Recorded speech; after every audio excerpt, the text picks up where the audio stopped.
Day 26 of 365 Bible Stories.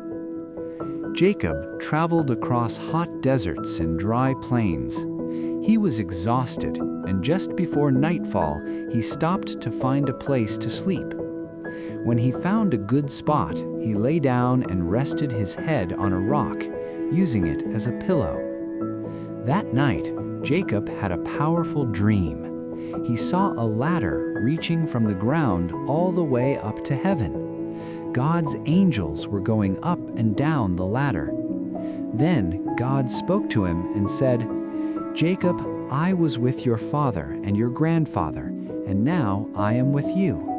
I will give you and your family the land where you are now sleeping. Your descendants will be as countless as the dust on the ground. I will never leave you or the people who come after you."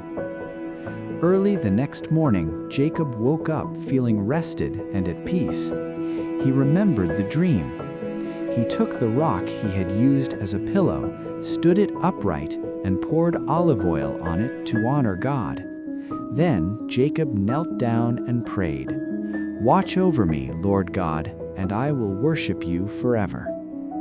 Join me tomorrow as we continue this journey through the Bible.